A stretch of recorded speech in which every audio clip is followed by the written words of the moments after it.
الحسن الثاني في شهر 4 صيفط ولد عمو مولاي السفير ديالو في ألمانيا، صيفطو قال لي اتصل بمركا باش تفاهم معاه باش تقول لي يدخل. التقى معاه قال لك الحسن الثاني راه عندو شي معادلة رياضية بغا الأستاذ ديالو يحلها ليه، بغاك تدخل. قال لي باش تدخل دير حكومة وتشارك في الحكومة وما يكون على خاطرك والدنيا هانية كلشي بخير ونفكو هادشي كامل. بن بركة قال لي لا ما ندخلش دركا، بعدا شرط عليه باش يحيدو فقير من حداه، فقير وزير الداخلية تيقولو شرط عليه ما عرف. المهم بركة قال لي ما نقدرش ندخل دركا، هادشي في شهر 4 65 في أبريل. قال لي ما نقدرش ندخل دركا، تنسالي هاديك المؤتمر ديال القارات الثلاث، خصني نكمل هاد الخدمة. دازت وصلت شهر 5 صافي قرروا بلا راه غادي يصفيوه، ما بقاش حتى شي حل اخر. هي ديك فاش وقع الانقلاب ديال الجزائر في 21 شهر 6 بدات غادي، وقرروا باش يصفيوه. اشنو هو البلان الا جينا نشوفوا الصحافه الفرنسويه كامله كاع الوثائقيه اللي كدير وكاع التحقيقات اللي كدير تتقول بلا داخل واحد الجاسوس هو رقم 3 في المغرب ولا رقم 4. إلا قلنا أفقر هو وزير الداخلية، جيمي وزير الأمن الوطني رئيس الأمن هو رقم 2، كاين العشعاشي هو رقم 3. ولكن هذا سميتو الشتوكي تيقول لي شتوكي، ولكن سميتو الحقيقية هو ميلو الطونزي. تيقولوا بلي هذا هو الرقم 3 ديال المخابرات المغربية، هو اللي اتصل بشي ناس عيطوا مع بن بركة يقول هادشي دير لنا فين باش يجروه لفرنسا ويختطفوه ويقتلوه ويديوه. ولكن في الحقيقة القضية ما دارتش كيما هكا، ما كانش زعما كاين هذاك العمل اللي دارو ديال التنسيق ما بين المخبرين ديال المخابرات الفرنسية والبوليس الفرنسي وبوند ديال عصابة ديال الباندية ديال لا مافيا ديال المجرمين وهادوك كاع اللي دخلوا في القضية. ما يمكنش هاد الطونزي اللي هو كان باقي شاب عندو شي 30 عام ولا 32 عام اللي هو مخبر ديال المخابرات المغربية يقدر يدير بيناتهم، ينسق بيناتهم ويعطيهم البلان ويوريهم كيفاش يديروا باش يختطفوا بن بركة باش هو يجيب البلان من راسو. ما يمكنش. العملية في فرنسا والعملية في فرنسا وش داخل فيها واحد المحامي نايب برلماني، وداخلين فيها منتج ديال الافلام، صحفي، مخرج، مخبر في مخبر ديالهم في المطار، والعصابه ديال ربعه ديال المجرمين الكبار اللي شاركوا في واحد العمليه كبيره. عصابه تابعه لمنظمه الصاص. هذه منظمه الصاص منظمه يمينيه تابعه لرئيس فرنسا، تحكم فيها مباشره الكاتب ديالو، الكاتب ديال القصر ديال الرئاسه فوكار، وهو الوزير ديال افريقيا، هو اللي متبع المشاكل افريقيا. في نفس الوقت تيحكم في المخابرات وتيحكم وزير الداخليه. من بين هاد منظمه الصاص دارها من 58 من الاول باش تحمي دوغول. كانوا تيبغيو يقتلوا هذوك اللي في الجزائر اللي استقلوا اليوم، تيبغيو يقتلوه، وهاد المنظمه تتحميو وحماتو شي 3 ولا 4 مرات، ووزير الداخليه هو تا هو مشارك فيها. وهاد المنظمه ولات هي بحال جمعيه دايره في كاع المدن د فرنسا، منظمه موازيه للحزب ديال دوغول تتقوم بالبلطجه في شي درسو في الانتخابات، تيديروا البلطجه وتيعاونوا هذوك تيجيبوه ويجمعوا في نعدهم ويمشيو يديروا باش يدافعوا على هذاك ديالهم باش ينجح. تضرب مع الشيوعيين، وداخلين فيها المخابرات والبوليس والمافيا، العصابات ديال الشفاره كاع الهورلر اللي كاينين.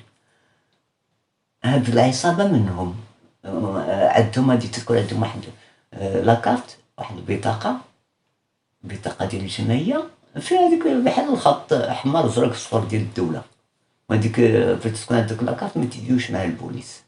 هاد العصابه شاركات قبل في 64، شاركت في اختطاف واحد الكولونيل من هذوك اللي كانوا ضد معارضين الرئيس دوغول، اختطفاتهم من ألمانيا وجابتو لباريس وجاوه مكتف وليحونو في طوموبيل، صندوق الطوموبيل، وعيطوا للكوميسيريا قال له راه شدوه هذا سميتو الكولونيل أرغوت، قال لي راه شدوه راه عندكم واحد، شوفوا واحد الكولونيل راه عندكم في واحد الطوموبيل قدام الكوميسيريا. خرجوا البوليس صابوه مكتف تما، هزوه ودخلوه وداو حاكموه. هي دارت عصابة، ما داروهاش المخابرات. حيت هاديك الساعة هاد المنظمة دايرينها باش هاداك الشي اللي متتقدرش ديرو المخابرات، العمليات مكانش تقدر ديرهم في الجزائر ديال الاغتيالات ديال المعارضين ديال المقاومين، تدير هاد المنظمة. وفي نفس الوقت خدامة في الانتخابات في وسط فرنسا. تيشاركوا الحزب تيقولوا في الانتخابات باش يهرسوا اخرين وينجحوا صحة وضد الشيوعيين. انا قلت له هادشي باش نفسر بلا هذاك الشتوكي ما يمكنش ليه ينسق ما بين هادو كاملين ويسيرهم ويدير بهم بلان ويجيبهم بالبركه وقت. الفكره هي انه المغرب ما فراسو حتى شي حاجه.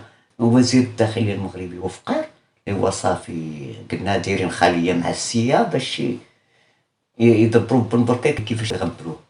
واتصلوا بفري وزير الداخليه فرنسا اللي كانت عنده علاقه مع وفقار تيجي لعندو الفيلا ويريح عنده، وهو يمكن اللي اتخذ القرار باش يقوموا هما بالعمليه في فرنسا. ويكلف بها واحد السيد من هو من القياديين ديال هذيك منظمات الصاص تيحكم فيهم. قياديين هو اللي كنت تخدم لهم هذوك العصابات هذاك، وهو محامي ونائب برلماني. حيت هو اللي عاد منو الفكره ديال يديروا له بن بركه، يقولوا ليه غنديروا فيلم تاع الاستعمار خصك تجينا لفرنسا. هاد الفكره ما كانش تجي شي واحد، جات للعد هاد البرلماني وخص تيمولها واحد اخر من اللصاص من باريس من هذيك المنظمه من اللصاص. اش غيديروا؟ يحاولوا يجيبوا يديروا بلان باش يقولوا بكره غنديروا واحد الفيلم باش يجي لباريس، ما يختطفوش واحد اخرين. الوقت اللي يختطفوا يعيطوا الافقار في المغرب يقول لي صافي لما انا راه موجوده يجي خدها. ما عارفين بلي راه حيت المخابرات فرنسا متبعه اش كيديروا فقير ويصيفطوا للمغرب في شهر 5 وعرفوا بلي المغاربه باغيين بن بركه يجيبوه صحه ولا خاطر في كيما كان يجيبوه. هذه كانت في المحكمات تقرات بلا مخابرات فرنسا بلا المغاربه صافي باغيين بن بركه سناو عليها.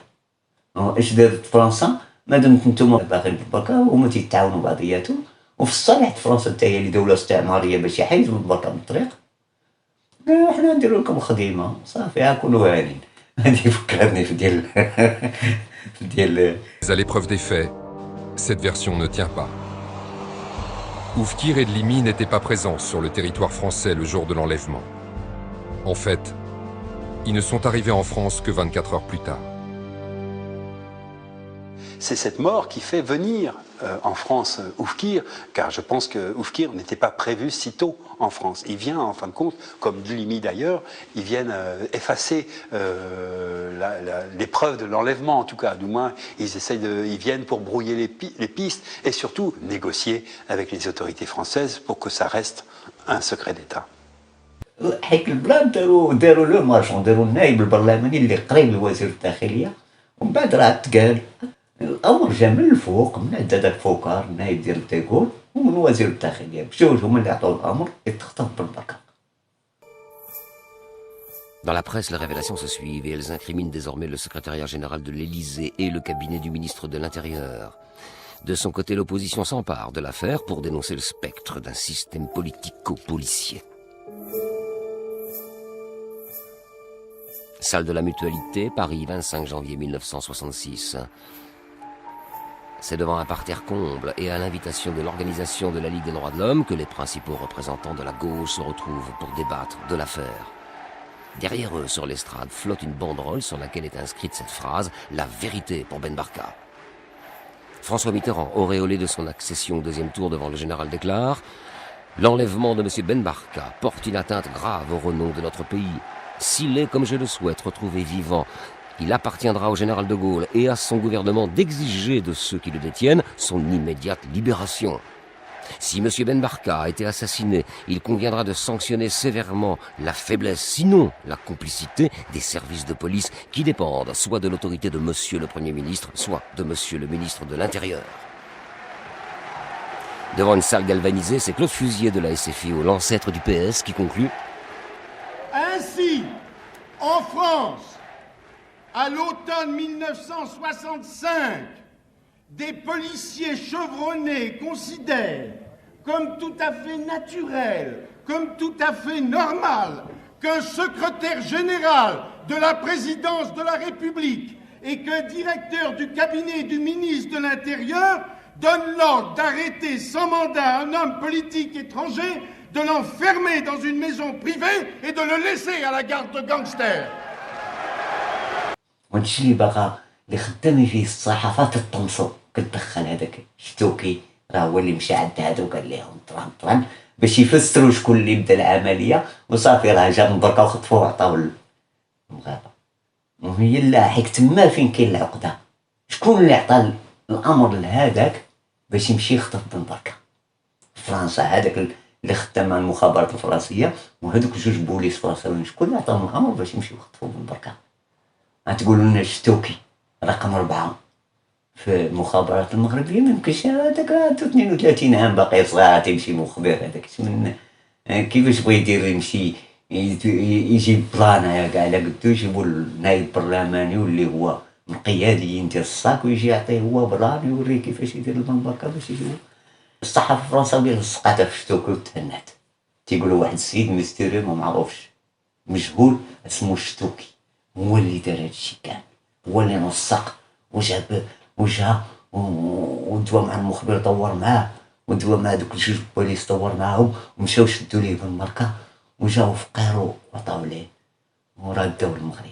ومن بعد الصحافه الفرنسيه تتاكد بزاف كامله على ان بن بركه مات قبل ما يوصلوا في القير، في نفس الوقت تيلصقوه في المغرب في نفس الوقت تيبغيو يبريو بلي راه مات عاب الكسيده في الاول قبل ما يوصلوا في القير لفرنسا، من غير جوج اللي تيقولوا راه الحسن الثاني هو اللي قتلو. عندك جيلبيرو مون صديقنا الملك، وعندك واحد تيقول راسو مؤرخ مغربي عنده جمعيه كيجمع بها الفلوس، راه حصلوا شحال ديال الديور عندهم نعطي ونجيب، هذا تيقول لهم راه الدليمي هو اللي شدو علقو وبقى عندهم فيه ثمن بحال كان حاضر. ما كاينش فيهم شي فرنساوي قالوا ولا شي واحد مشهور اجا بدا مع راسو قال له علقوه برجليه. وتيقول لهم بالله راه الحسن الثاني هو المسؤول الاساسي.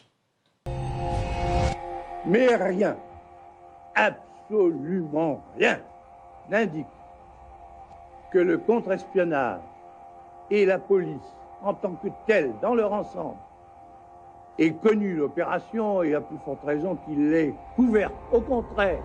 Le général Charles de Gaulle a dit en substance que Hassan II est responsable de l'enlèvement de Nouarga. Il en est même l'instigateur.